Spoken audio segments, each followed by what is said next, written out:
Yeah. Unashamed, unafraid. I'm trying to walk the walk. Truth on the mic, no shame here, just real talk. Came from the outside, never fit in. Now we tell the story and the healing begins. No front, no mask, just telling the truth. Keep it real, keep it raw, speaking straight from the booth. If you feeling like an outsider, this one's for you.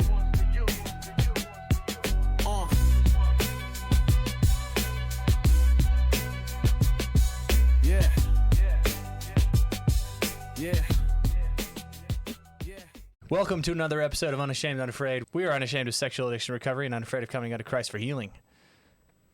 Welcome to another Live Unashamed episode. We got 4 of us in the house today. Four in the house. 4 brothers in the house, you might say. Yeah. Which is very convenient as we are talking about Brotherhood. Wait, so is Brotherhood important? I don't know. You tell me, Chris. You're 18 years sober. Yeah, pretty sure it's an important part of recovery. I think Okay. the very first line of what we're talking about is perfect. Yeah, I agree. Except I already forgot what the first line was. Brotherhood is not optional. This episode's already a dumpster fire. And so many people think it is. So many people think, I don't need it. Brotherhood's not for me.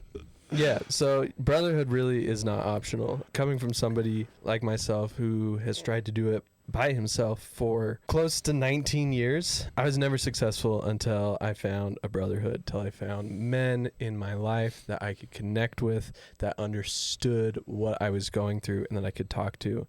Because, you know, it's important, if you're married or you have a significant other, it's important to involve them in your recovery, to talk about those things. But you don't need to put all the burden on your partner. That's what a brotherhood is for. To go to people to talk about what is going on in your life, the good, the bad, the ugly, the beautiful, and to have support. And there's so many men out there that are feeling completely and totally alone. I mean, Mason, when you and I met at Warrior Heart Boot Camp a couple years ago, probably now, when we first started talking and I told you my story about addiction and recovery, what was, do you remember what you said to me? The first thing you said to me after I told you my story? I don't remember, but I know you remember because we just talked about it like a week ago. Yes, we did. So I forgot already. So what Mason said to me, he literally, so I tell him this whole story about my addiction, and then he just looks at me and he says, like, I don't have friends that talk about this. He's like, I have friends that look at porn. I know that they do. But when I try and talk to them about it, they don't want to talk about it. Yeah. And he was like, I don't have anyone that is willing to talk about this in my life. And I was, just like, well, you do now. Right? I was so young in my recovery still. I mean, I couldn't even go more than a couple days sober. But I was in this, like, excited mind frame of just, like, we need people. We need support. We need friends. We need brotherhood. No, you're 7 months sober. 7 months sober. 2 days. I'll be 7 months sober. 7 months sober. 6, 7. No. What? That's one of the dumbest things ever. No one listens to this podcast. Can't even dignify that with a laugh, dude. I'm sorry. Oh, that's awesome. But, we can talk all day long about you need brotherhood, you need it. But if anybody wants to take the question on, why do men feel like they don't need it or that they don't want it? I believe that most men don't do brotherhood because they don't know how to do brotherhood. Yeah, I would agree with that. Because they make what, especially when they get married, they're like, oh, now my wife becomes everything. And so maybe they just don't know. That's why they do it on their own, because they don't know how to do brotherhood. Well, I think that could be I think that there could be a ton of reasons why that would be. Yeah. One reason I am very aware of is fatherlessness, and I'll explain why I think that. I had a conversation with my uncle one time. He has his own recovery journey. He's been sober for over 10 years, but still struggles to connect with other men. And that's the one piece of his recovery he's still working on. And we were talking one time. He said, I can't figure out why it's so difficult for me to connect and open up to other men. I don't understand it. And then immediately after that, he started talking about his relationship with my grandpa, his dad. And it just hit me like, oh, because he really struggled in that relationship. Oh, maybe he has a hard time opening up and connecting with other men because the only thing that he's ever seen modeled was this type of relationship is shut down and closed off. We don't go there. And if that's what my relationship has been with men, then why would I ever go seek that out in the future? I'll go get that from a woman. We had that conversation and I realized, oh, that's the same reason I don't go. Like, that wasn't modeled for me. There's no patterning to follow. And I think that a lot of us just get stuck in like this. Once you get married, it'll get fixed. Once you get married, you'll feel connected. Once you get married, you'll feel happy. It's like, no, not really. You need to battle and adventure with other men. While you're talking about all that, it was making me think just about, so I go to a weekly men's support group. It's not specifically for addiction, but it is a support group for men. Tell the people what it is. Another resource. It's called Wild Hearts Support Group, and they're all along the Wasatch Front here in Utah. You can access the website. It's wildheartsrecovery.com. Thank you. Chris has got it. They're great. I go to the Orem group. It's fantastic. But I go not because I think the content is this amazing stuff. I go because, like, these guys, they get me. Like, the vibe of it is it's a bunch of friends getting together to just support each other and pray with each other. Like, but we're laughing, we're goofing off. We never start on time because we're all talking. You know, it's like, it's a good vibe. But like, and then you guys have a meeting after the meeting, so you guys go out to dinner after. We get tacos every single Tuesday, and they're fantastic. Taco Tuesday, baby. Right. But they're every Tuesday night, and so we're recording on a Tuesday night, and so I miss that meeting for every Unashamed Unafraid recording that we do. And every time, even tonight, I got 6 texts from 6 different guys saying, why aren't you at group tonight? And I'm like, I told you I wasn't going to be here because I'm recording with Unashamed Unafraid. But like, it's because they're my brothers. And they just are like, hey, what's going on? Why aren't you here? Just know we're thinking about you. You guys listening, can you say that you have more than 2 people in your life that are not directly related to you that you could reach out to at any time and say, I'm struggling with XYZ. Will you pray for me? Because of these support groups, I have 40, 50, 60 people at any time. That's a key question right there. Will you pray for me? Mm-hmm. Because most men will never ask that question. I don't even think I've ever asked that question. And like when I ask a question, when somebody comes to my mind and I send them the text and I'm like, hey, how can I pray for you right now? And most men are like, I've never been asked that question. Yeah. I'm like, what? Which makes sense because I don't think I was asked that question before boot camp. Right? And so that's why I'm like, I love that question to be able to ask that. Well, you know, when, hey, could you pray for me? Because I'm struggling right now. And it's so freaking hard to do, especially when temptation comes in to pick up the damn phone and make the call to a brother when you're in need and you're in pain and you're just feeling it and being like, hey, I'm feeling like crazy amounts of temptation right now and I absolutely totally want to act out. Can you pray with me? That is vulnerability. When I was at the beginning of this like journey of my recovery, of this like 7-month sobriety, at the very beginning, I distinctly remember I was going on a run, and I was going through the Payson Cemetery, and I had to pull out my phone and send a message to this Wild Heart group chat of all these men and just saying like, guys, I am struggling so much right now. Like all I want to do is relapse. That is the only thing my mind wants to do. That's why I'm on a run. I said, will you please pray for me? And immediately, within the first minute, I got like 9 different responses just saying, I'm on my knees. I'm praying for you. I've got your back. Whoa. Men I don't even know. Men I've never met. But just saying like, this guy needs help. I'm going to pray for him. I'm going to fight for his heart right now. That was huge. Like I felt those prayers, but also just to see it. And what's cool is that when somebody else does that and they reach out too, it gives you the opportunity to be able to be like, yeah, you know what? I'm going to stop everything I'm doing and I'm going to pray for this guy right now. Yeah. And that's a beautiful experience, man. And that's where a lot of men are like, well, I don't want to bother them. I don't, they're probably busy, so I don't want to bug anybody. And that's why having a big group is really cool because you can be like, hey, who's available? Because I'm struggling right now, and you're reaching out and being like, who has availability to call and talk to me right now? And you get like 3 guys or 2 guys or whatever, and somebody can call and be like, hey, here's my number, call me right now, or they'll call you because they have your number, whatever it is, right? And so that's what's really cool about having that brotherhood, because they can walk you off that edge. You can talk about it. I've talked about it numerous times in here. That was a game changer for me, is being able to like call someone when I was in need. instead of calling them after. Yeah. Yeah, that's cool you're calling after, but no, do it before. Do it. Even if you know you're going to act out, be like, hey, I'm just calling to let you know I'm going to act out right now. Mason and I talked about this because you'll call me and be like, hey, I'm struggling. I need to talk about this. I'm like, dude, I had such a hard time yesterday. And he's like, why didn't you call me? I'm like, that's a good question. you're hitting it right on the nose there, sir. Mason's like the glue that holds us together. I feel like he's always the one that reaches out to me first, too. It's great. Because I got so many problems, I need to reach out to you guys like every day. But I mean, that's a good point though. Of like, support groups are great. That's awesome, and I'm finding great help with it. But like, not everybody's the support group kind of person. Like, Right. How do you get your friends? Like, Right. your brother, like the people that you interact with every day, like, like us. Like, how did we start? Well, that's what I was just going to go into. In my mind, there's two main ways, and shout out to the Unashamed Unafraid guidebook that's going to be published I used to say at the end of summer. I don't Sometime know. it'll be published. I don't know. It's going to be published now, guys. We're working on it. It's coming. One of the things it talks about is there's really two ways to build community, right? You can join a community, an existing community, or you can create a community. We all met from Warrior Heart, right? In fact, well, actually, I think the first time I met you probably was at Wild Hearts, right? Because I used to go to the same support group, right?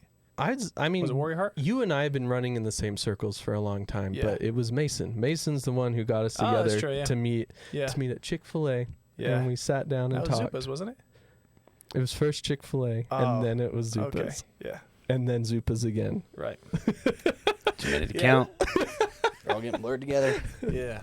We probably need to do that again soon because it's been a couple months. But you don't hear really about anywhere in the world where dudes just get together and go eat dinner together. Like girls have their girl time and they go to dinner and then they go home and they do crafts or watch a movie or whatever.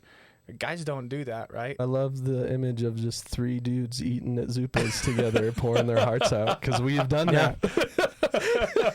I think one thing I want to highlight too is because what we've talked about is the fear of going into Brotherhood, but one thing that I see in a younger, I think that kind of typically is more older, men that are married, men that have kids, stuff like that. One thing I've seen in a lot of YSA guys that I've been around, YSA meaning young single adults, right? So from 18 to 30 years old, a lot of the narrative is like, I don't have that bad of a problem. Like, they're so new, at least from what I've seen, so new in recovery. It's like still on the try harder gospel.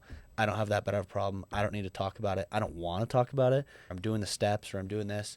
But like, I don't need to be having these heartfelt, deep conversations talking about like porn and all this kind of stuff, right, and my emotions, or, even that where it's like, I'm having a shitty day at work, right? Like, I need to talk about this. Like, those things I think are frowned upon, and I think a lot of it is due to shame. Oh, totally shame. I've seen that with a lot of younger dudes where it's like they don't have the wife or the girlfriend, and so they're not wanting to talk about it at all. They just want to do it with bishop or your congregational leader or whatever. They want to, because they want to still isolate in it, right? For sure. Yeah. And where does shame live? In isolation. In isolation. Right? So how do we overcome that, right? How does that hurdle for our listeners that are maybe in that group? Well, I feel like you're kind of an expert on that, honestly. Like, you talk about this all the time. Well, that's the thing, is I've never really felt like that. Ever since I was in 7th grade, I've been going to a group talking about it with groups of guys. Yeah. Well, even 7th grade. And so I've never really, like, when I first went to a group in Provo. It was a stake held thing, which is just a congregation of LDS members, and I was amazed by the stuff that I was hearing, because I was like, man, I've been in the circles of recovery for so long. I was like, you guys don't want to talk about this? We're just reading the 12 steps and not even talking about like what's going on. Like, it kind of blew my mind. And so I think that's my question to you guys is like, what would you say to those guys if somebody was like 18, 20 years old, and it's like, you don't have a problem. Like, I don't need to talk about it with anybody. Why is Brotherhood so integral to stop looking at porn? Because all those guys all have the same goal. Right. Yeah. So my biggest thing is to acknowledge where you're at. First of all, to say what I'm doing isn't working, and I've been doing it on my own. So obviously I need to make a change, because if I want to change, I got to do something different, right? And so if they're like, I don't need brotherhood, I don't have a problem, then why do you want to stop? But if you're acknowledging, you know what, I do have a problem and I need to stop and I want to stop because it's affecting my view of women. Now I've got erectile dysfunction or whatever it is, because we're seeing that younger and younger guys now, because they're just numbing themselves so much, right? Yeah. Obviously doing it on your own is not working. So do something different. I gotta reach out. Maybe I should try this brotherhood thing. Yeah, I think the thing that I would say I'll make this very personal. I'll say what I would say to my younger self between the ages of 18 to 24 is I would say, Sam, you don't have any way of connecting with anyone. You don't talk to anyone about your feelings. You don't connect with anyone. You don't have a system in your life that's encouraging you and creating a community where you are missed. Like, absolutely not. Maybe my family, but I was so dysfunctionally packed into my family. There was not really a sense of safe community there. And I hadn't found it.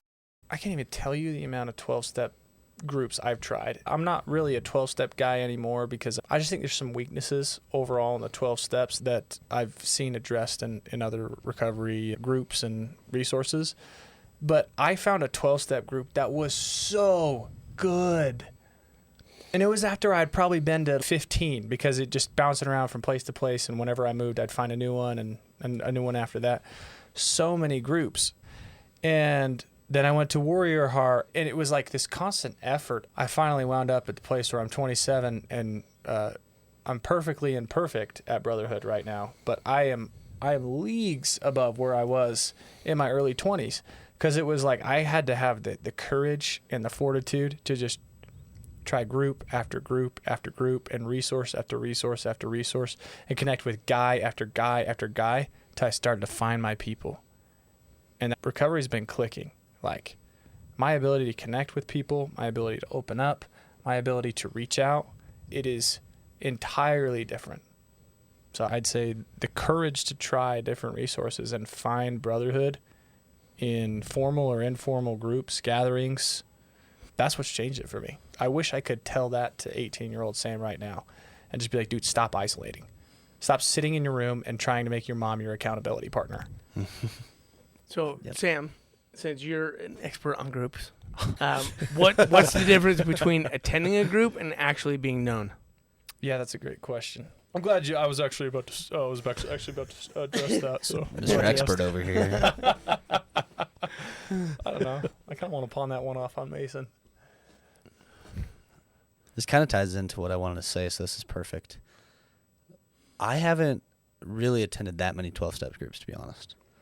I've done a little bit with like Sons of Helaman, so maybe we can double team it and you can build off what I say. But my experience with Sons of Helaman, when you're saying just attend a group, it felt very checklisty, if that makes sense. Yeah. Where it's like, okay, like I've got, and Sons of Helaman does run, it's not exactly 12 steps, but it does run off of that model of 12 steps. So it's 12 weeks technically. And so it's very checklisty of like, oh, this week I'm doing this, I'm reading the book. Like, I remember reading the book on my couch with my dad and just being like, all right, these are the things I do. This is the work. You know, like, my dad is very much like a to-do list person, and that's what it felt like it turned into. And being known is much more like what we have, right? Like, I can call Sam up any time and be like, or Austin, or Joshua, or a number of people, right? And I can be like, yeah, I feel like I'm a piece of crap. I've looked at porn 3 times today, or Erica's crying, like, this is so hard for us in our marriage. And I know I'll get a response of like, you're loved and accepted, which is what I need. Right. That's what I need to hear. Right. And that's being seen. Right. And you can't get that from your wife. Yeah. And especially not in that moment. For sure. And there's times, especially, it's harder to get it from your wife. Case by case, right? Case by case basis. Everybody's different. Yep. But like, it can be different from a wife than from you guys, because I know you, like Sam, you and I are so similar. I know you've been where I've been, and we've worked so hard to get to know and teach each other what brotherhood looks like for each other. I know you know my heart, and I know yours, and you accept me. Yeah. There's safety there. So if there's safety and you guys are still acting out, why are you not calling each other before you act out? What is it that's blocking you from picking up that phone and calling your brotherhood in that moment? For me, it is, well, two things. Number one is, because you always have a choice, right? So you can't just blame it on like, oh, I'm not healed enough. But there is a pretty big, on my part, a pretty big lack of self-awareness a lot of the time, until I'm suddenly like, boom, I'm like feeling it, and I'm like already slipping over the edge. Now, you talk all the time, Chris, about like, dude, like I decided in my recovery, like I didn't care. Like I was going to make the call. I was going to do whatever it took. Right. Didn't matter how triggered I was, right? And so, yes, I'm yet to get to that point, but I'm finding that I'm not setting myself up for success. And that's probably the next step I have to take in Brotherhood is like, how do I get there? I don't even know if it's really a how, it's just a decision. It's just you doing it, right? It's if you want to make changes in your life, you got to make changes in your life. And not that it's easy. I totally get it. That shit's hard, man. No, I have every excuse on the I'm like, my wife's pregnant, I'm like dealing with this, we just got a new puppy, I'm working more than I want to, things suck financially. These are great reasons why I choose not to take certain steps in recovery. And at the end of the day, like at some point you just have to make a decision. So I will be fully unashamed about that fact. Sometimes I'm like afraid to call myself out that. I don't think I have any shame about that right now though. I genuinely just haven't made a choice to make it a consistent thing. And with the caveat that actually the last month I've actually done pretty well. I've been connecting super well, but it hasn't been a consistent thing. With the consistency, it's like working out, where it's like you just got to keep on lifting heavy stuff until your body goes, oh my gosh, he's not going to stop lifting heavy things. I got to start putting on muscle. Yep. You know, it's the same way where it's like you got to keep reaching out to people until your nervous system's like, okay, he's not going to stop. Like, I got to start making this a habit and start making this like a regular routine in my brain and an easier pathway because he's not going to stop. That's a good way to say it. Thank you. I made that up with a little help from Joe Rogan. So thank you, Joe. Shout out to Joe Rogan. Because a lot of men, like, you know, we were talking about just a lot of people don't even know what brotherhood looks like. We've got to find our own tribe, but it's like, I need a healthy dose of, or mixture of, you know, very serious, like we can get emotional, we can talk, we can put our hearts out there, we can be vulnerable, and also just goofy ass conversations, just laughing, making jokes about, you know, we're like a bunch of dudes, so it's like, you know, making jokes about farts and butts and like just like being immature for a little bit. I don't need all the time where I make a joke about it and then the response I get is, how does that make you feel? Let's talk about it. I'm like, no, like I was just making a joke. Like it's true, but it's like I need this to be a little bit more lighthearted. And so it's like to find that mixture, brotherhood you gotta have fun. Dynamic. Yeah, you need to have fun. Brotherhood needs to be dynamic is like what I'm getting at. It can't be fully immature all the time, but it can't be fully just emotional vulnerability. I'm going to open my heart to you 24/7. Yeah. Like you're just here. Bleed like, on you. Like every boot camp that we do, like as an executive team for boot camp, especially when it's like me, Kurt, and Doug, like there'll be times somewhere in there when we're traveling, we will get laughing so hard we're crying because we're laughing so hard, right? And it'll be something stupid that something one of us says or whatever, and it's just we just die and we just have so much freaking fun, you know. And so you have to have that brotherhood that brings that aliveness in you, man. Can I add like a little more onto that as well? Yes, please. We will allow it. I think the council will allow it. If you put on the council, not be a master. What I thought about when you were saying that is like that's the type of brotherhood that Austin needs. Yes, that's what I need. And you've taught us, and you've spoken that was a year ago now that we went to our second boot camp and we talked about this, and that was kind of new, and I was like, oh yeah, it's kind of true. And I remember I was at that boot camp after you told me that, and Sway was showing me something on his laptop on how to do something, and he was like, oh, don't look at that folder, it's got porn in it. And I was like kind of freaked out a little bit, and they started laughing, and I was just like, oh. It's like, oh, okay. I didn't know that was okay to joke about, right? So like my point is you got to teach what brotherhood looks like for you, Mhm. right? Because I agree that levity. I think you needs teach to it be by there. living it. or even just talking about it. Sam has Yeah. straight up asked me, "Hey, from that response, what landed with you and what didn't?" So I think that's the biggest thing, is just teaching people how to do that. When you talked about earlier about like yourself, what you'd say to yourself when you were right off a mission and stuff. For me, I think a big thing was like I had so many experiences of people being like, "Well, just try this." Right? Like I just remember not being on my mission because I was struggling with porn and I had to get the policy guidelines of 90 days or whatever it was. And I remember I had missionary friends out on the mission were like, "Why don't you just like not look at porn? Yeah, dude. Why don't Like, you just like why don't you just read scripture?" Like it was literally like, "Come on, bro, you got to get out there. You got to get back out on your mission. Just like, what can you do? You know, like all this kind of stuff." And I was just like, I'm trying. I'm sorry. So it was a lot of shame around, like, that was the experience of brotherhood I had at that time. Yeah. Right. And so with people that may be having those types of conversations and that are scared to start brotherhood again and talk about this, or whatever life situation you're at, I just want you guys to know we love you and we're here for you. And there's other people that are struggling just the same way that you are. Yep, 100%. You're not alone. AK, And- us, we are. Yes, we are. us today.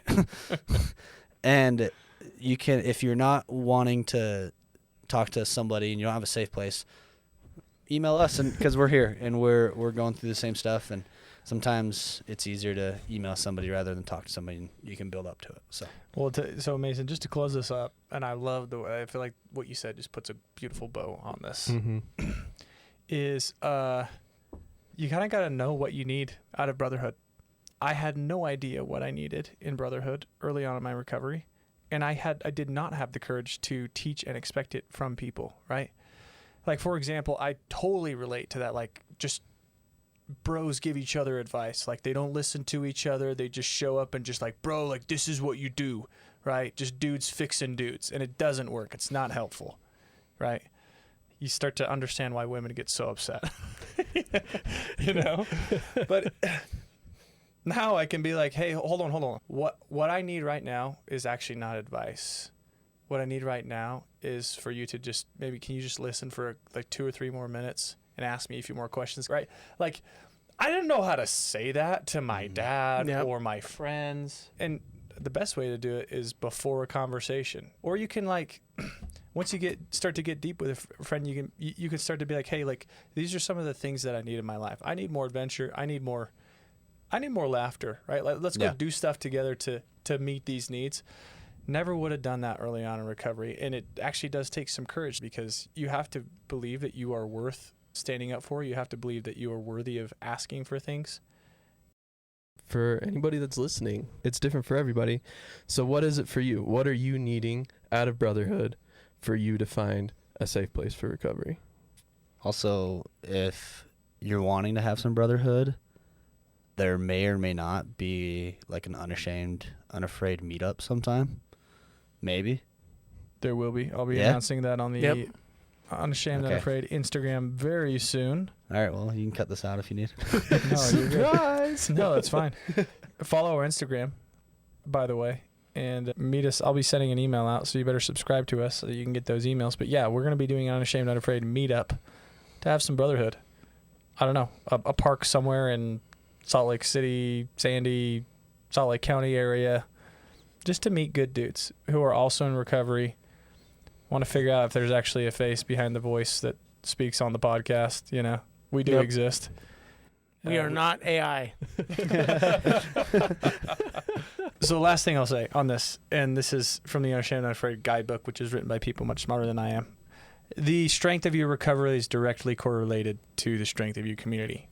Your community is the number one resource that, if you can get in your recovery, correlates to your ability to heal, get sober, recover over time. It's the community. Thanks for watching. You can find us on social media at Unashamed Unafraid. Get access to our bonus content, become an outsider on unashamedunafraid.com. Subscribe to our YouTube channel. And if this was helpful to you, it'll probably be helpful to someone else. So take some time right now and share it with a friend. Thanks again for watching, and until next time, continue to live unashamed.